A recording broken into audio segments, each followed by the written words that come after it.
मैं आज पूरी डिबेट में आपके लिए खड़े होकर ताली बजाऊंगा। आप मुझे बता दें बाबा साहब अंबेडकर के संविधान में कहां लिखा है कि पुलिस वालों को मुसलमानों पुलिस फोर्स के अंदर मुसलमानों को धर्म के आधार पर प्रेफरेंस देनी चाहिए, रिजर्वेशन देना चाहिए। मुझे बताइए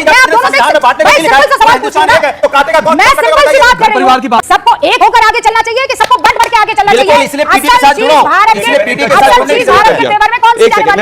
दादी सही है कि पोता सही है, मुझे बस पंकज जी इतना बता दो। दादी कहती थी we need a casteless system, पिता कहते थे कि कास्टलेस सिस्टम होगा तभी हिंदुस्तान आगे बढ़ेगा, और बेटा कह रहा है बढ़ जाओ। इसमें कौन सी नई बात है कि एकजुट रहेंगे तो सब फायदे में रहेंगे। आज वायनाड में राहुल गांधी की रैली में भारतीय फ्लैग कम थे, इंडियन यूनियन मुस्लिम लीग के फ्लैग ज्यादा थे। वीडियो देखिए जाके। जिस सीट के अनुराग भदौरिया जी प्रभारी हैं गाजियाबाद की, वो seat Bharatiya Janata party record margin से जीतेगी। आप प्लीज इसको रिकॉर्ड कर लीजिएगा। ठीक है, रिकॉर्ड कर लिया मैंने। इनको बोला था कि अखिलेश यादव एक सूरज है जिसका गहरा रिश्ता मिट्टी से है। बस अब मेरी आंखों में से आंसू आ जाए। दोस्तों नमस्कार, स्वागत है आप सभी का। आप देख रहे हैं एसके डिबेट। योगी जी ने जो बयान दिया था कि बटोगे तो कटोगे, एक रहोगे तो नेक रहोगे, आजकल ये नारा हिंदुस्तान के हर कोने में गूंज रहा है। अब मोदी जी ने इस नारे को और आगे कर दिया है और हो गया है एक रहोगे तो सेफ रहोगे। वहीं विपक्ष इन दोनों नारों से तिल मिलाया हुआ है। कांग्रेस अध्यक्ष मल्लिकार्जुन खड़गे ने कहा, ये लोगों को बोलते हैं बटोगे तो कटोगे, ये साधु का काम है क्या? अरे ये कोई आतंकवादी बोल सकता है, आप नहीं बोल सकते। बीजेपी ने मल्लिकार्जुन खड़गे के बयान पर जोरदार हमला बोला। वहीं राहुल गांधी अपनी हर रैली में बोल रहे हैं कि हम जातिगत जनगणना करा कर रहेंगे, जबकि जवाहरलाल नेहरू, इंदिरा गांधी से लेकर राजीव गांधी तक ने जातिगत राजनीति का विरोध किया है। राजीव गांधी ने तो मंडल कमीशन पर चर्चा के दौरान संसद में खड़े होकर कहा था कि हम जातिगत राजनीति का विरोध करते हैं और हम किसी भी कीमत पर जातिगत राजनीति का समर्थन नहीं करते हैं। आज की डिबेट इन्हीं मुद्दों पर होने वाली है। बीजेपी की तरफ से प्रदीप भंडारी, अनुराग भदौरिया समाजवादी पार्टी की तरफ से, और राजनीतिक विश्लेषक पंकज शर्मा हैं। दोस्तों वीडियो बहुत मजेदार होने वाली है। आपसे अनुरोध है वीडियो को अंत तक जरूर देखें। वीडियो पसंद आए तो लाइक करें, शेयर करें, कमेंट करें और मेरे चैनल को सब्सक्राइब करें। चलो दोस्तों मेन डिबेट स्टार्ट करते हैं। चलिए शुरू करते हैं। दादी सही है कि पोता सही है, मुझे बस पंकज जी इतना बता दो। दादी कहती थी we need a casteless system, पिता कहते थे कि कास्टलेस सिस्टम होगा तभी हिंदुस्तान आगे बढ़ेगा, और बेटा कह रहा है बढ़ जाओ। इस देश के लिए अलग अलग जातियों में बंटना ज्यादा फायदेमंद होगा कि सब एक बंद मुट्ठी की तरह काम करे, हिंदुस्तानी की तरह काम करे, वो फायदे का सब। बेटा बटने के लिए नहीं कह रहा है, बेटा उचित प्रतिनिधित्व हर एक को मिले इसकी बात कर रहा है। इसमें कौन सी नई बात है कि एकजुट रहेंगे तो सब फायदे में रहेंगे। चड्ढा समझाओ, इसे समझाओ।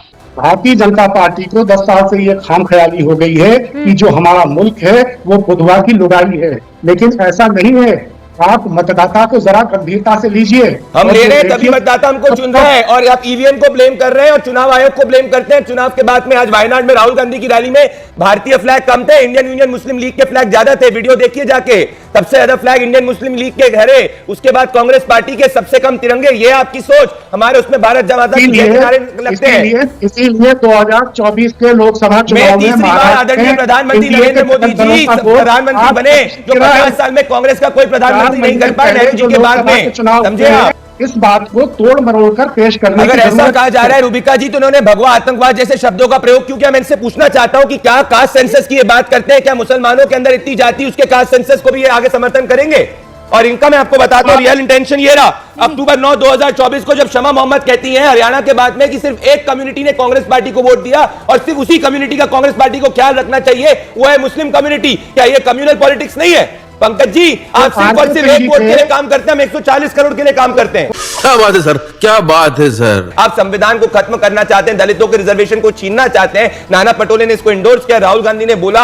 मतलब साहब आपको सिर्फ तुष्टिकरण अच्छा लगता है, आपको सिर्फ तुष्टिकरण अच्छा लगता है। पंकज जी, प्रधानमंत्री जी आप मुझे बताइए, एक रहने से क्या सेफ नहीं रहते? एक रहने से सेफ नहीं रहता आदमी?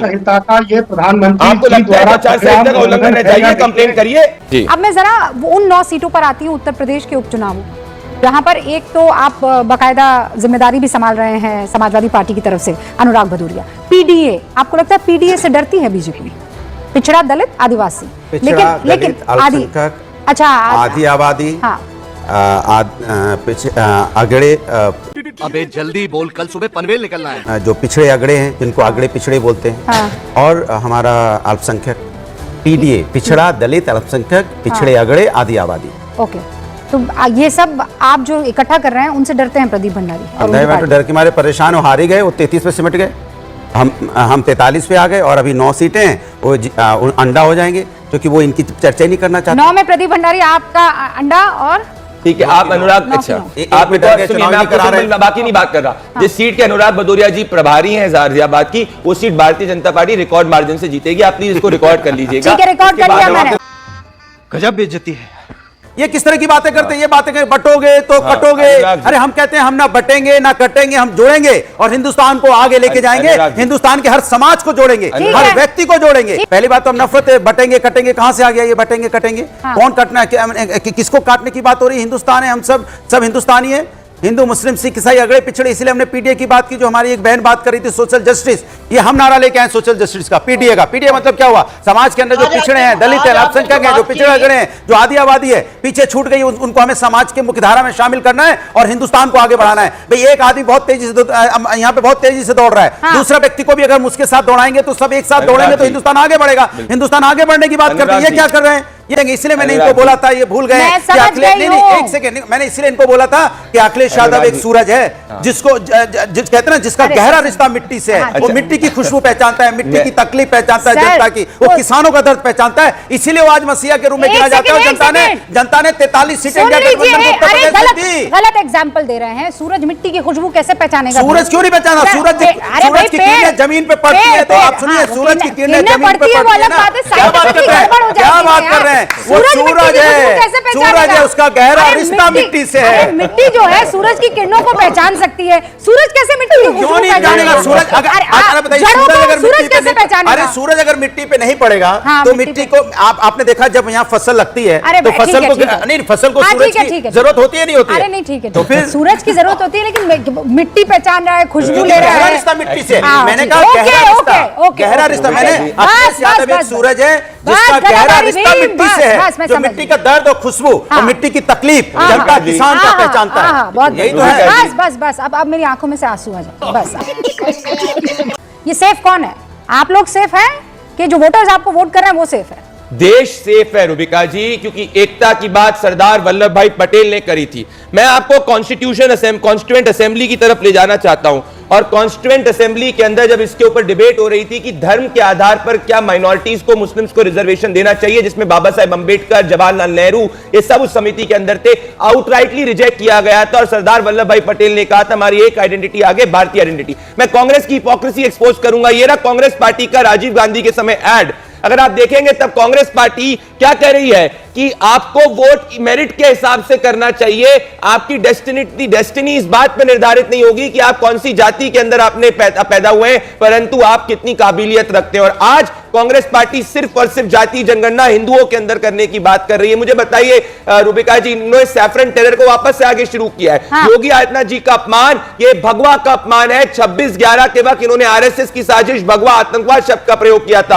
अगर कोई भी सही हिंदू है उसको इसका अपोलोजाइज करना चाहिए। हम बताते हैं हम क्या चाहते हैं देश में। यह एक बहुत बड़ी रिपोर्ट मोतीलाल ओसवाल की, जिसने कहा है कि देश टॉप 3rd अर्थव्यवस्था पहुंचने की तरफ बढ़ रहा है, टॉप 5 मार्केट इकोनॉमी में पहुंच चुका है। ये हिंदू समाज को बांटना चाहते हैं और रिलीजियस बेस्ड रिजर्वेशन करना चाहते हैं। रुबिका जी, मैं कह रहा हूं इनने वो जो मोनोलॉग रटा था या याद किया था उसमें भूल गए थे, पर समझे नहीं थे। तो होता है ना क्लास में बच्चा रट के एग्जाम में पास होना चाहता है पर समझता नहीं है, तो ऐसे अनुराग जी के मोनोलॉग हो गया। अनुराग जी मुझे बताइए, मैं आज पूरे डिबेट में आपके लिए खड़े होकर ताली बजाऊंगा, आप मुझे बता दें बाबा साहेब अंबेडकर के संविधान में कहां लिखा है कि पुलिस वालों को, मुसलमानों, पुलिस फोर्स के अंदर मुसलमानों को धर्म के आधार पर प्रेफरेंस देनी चाहिए, रिजर्वेशन देना चाहिए? मुझे बता दीजिए आप, क्योंकि ये आपके एमएलए ने भी ये लिखा था पृथ्वीराज चौहान को ये पत्र, और ये महाविनाश अगाड़ी इसकी प्रॉमिस भी कर रही है। मुझे बता दीजिए। ये कह रहे कहां लिखा है, बता दीजिए। मैं पूछ रहा हूं कहां लिखा है आरक्षण खत्म करना? आरक्षण आप वो पढ़ा दो, आपने लेटर भर्ती क्यों निकाली? क्यों निकाली? आरक्षण खत्म हुआ है, कौन सा एक जजमेंट है?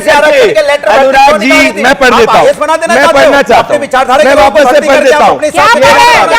बाबा साहेब अंबेडकर का संविधान कहता है the people of India have solemnly resolved to constitute India into sovereign, socialist, democratic republic and to secure all citizens। सब भारतीयों की बात कर रहा है, तो एकता की बात कर रहे हैं। अब मुझे बताइए कि कहां इसमें आप मुझे एक सेकंड आप रुकिए।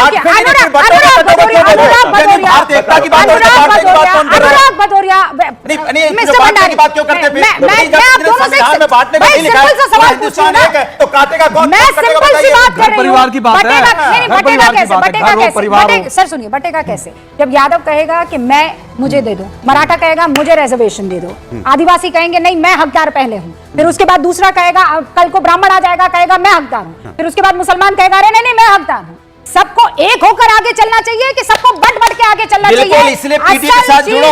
इसलिए पीटी के साथ जुड़ने की जरूरत भारत के फेवर में कौन सी जाने वाली है? सीधा सा सवाल आपसे सीधा जवाब दे रहा हूं ना, इसलिए मैं कहता हूं हिंदुस्तान को जो बांटने की बात कर रहा है, जो काटने की बात कर रहा है, उसको इस देश की सत्ता से जनता हटाएगी, क्योंकि हम जुड़ना चाहते हैं, क्योंकि हिंदुस्तान एक है। मजा आया। देखा दोस्तों, आपने प्रदीप भंडारी, अनुराग भदौरिया और पंकज शर्मा तीनों को सुना। आप किसकी बात से सहमत हैं? दोस्तों, वीडियो को लास्ट तक देखने के लिए दिल से धन्यवाद। और वीडियो के बारे में आपकी क्या राय है कमेंट सेक्शन में कमेंट करके बताएं। और अगर वीडियो पसंद आई हो तो लाइक करें, शेयर करें, कमेंट करें और मेरे चैनल को सब्सक्राइब करें। चलो दोस्तों, मिलते हैं अगली वीडियो में। जय हिंद, वंदे मातरम, जय श्री राम।